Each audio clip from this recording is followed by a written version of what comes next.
I'm Kevin McCarthy, Washington, D.C. I know. I see your tie bar there. This is handmade in Australia. I actually got you one. I thought you'd like it. Oh, that's awesome. I thought you'd rock it out sometime. Thank you. Well, then I want to give you a gift. What? Yeah, I'm going to give you a gift of What? Trumbo, Dalton Trumbo pin. Deal. Let's both wear them. I'll wear that. You wear that. Yeah, that's perfect. Even though I don't have a tie, You can put it on. I'll just put it on. All right, here we go. There you go. Awesome. Well, first of all, one of my favorite scenes in the entire film was the moment when you're talking about the inspiration for The Brave One, and you say you and your wife were at a bullfight, there's a boy in the front crying, and then someone says to you, write it, and you'll know why he's crying. So I want to ask you, throughout your career and all the performances you've done, has a role ever brought an answer to you that you wanted to know in your own life? Wow, that's a good question. Yeah, I mean, there was a thought that I had about the human capacity. And I think when I did Breaking Bad, I realized that every single person in the world is capable of being dangerous. Even the meekest person, if given the right set of circumstances, could be a danger to themselves or to society. And I think I didn't really grasp that or understand that until I played that role and realized, yeah, I can see it. I can see it, you know, and yeah. Now, one thing, I'm a big nerd about movie making. I always want to go on set and see a film get shot. When you're typing, are you actually typing what's actually going onto the paper? Are you actually typing dialogue, or are you just randomly typing in scenes when we're above your head?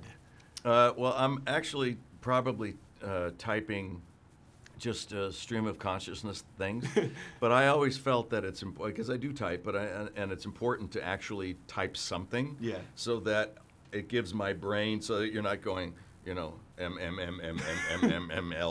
you know. So I'm actually typing something. Sometimes it's just the, you know, every good man has whatever.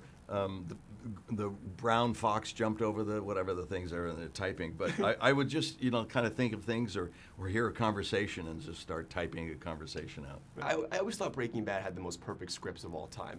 But if Trumbo were to take on that character, how differently do you think he would have handled Walter White's arc? I think Trumbo would have tried to infuse some political point of view. Yeah. You know, whereas I think Walter White, as it was, he was devoid of anything. For the last 2 years of his life, I think he was myopic to doing this deed, make the money for his family, and then die. Right. So I don't think he had any room for any loftier thoughts or greater mankind thoughts. But I think Trumbo would have tried to slip in something, you know, something proletariat, you know, or something for the common man, or I think he would have tried to put in some kind of message. Difference between playing a real life person and a fictional person, do you feel that there's a more of an obligation to get it right? Because obviously you're dealing with someone who actually lived. Yeah. Two of the daughters are still alive. Right. Can you talk about that process of finding a real person versus a fictional person? Yeah, you have, in some ways, it gives you boundaries of how to play that character, which are very helpful. So I played Buzz Aldrin, I've played Lyndon Johnson, and now I've played Dalton Trumbo, and it kind of gives you, well, here's how he was and what he looked like and how old he was, and kind of gives you a boundary. When you're playing a fictitious character, you have no boundaries. So in some ways, it takes a little longer maybe to find where that character may be. However, you do have more responsibility when you're playing a non-fictional character.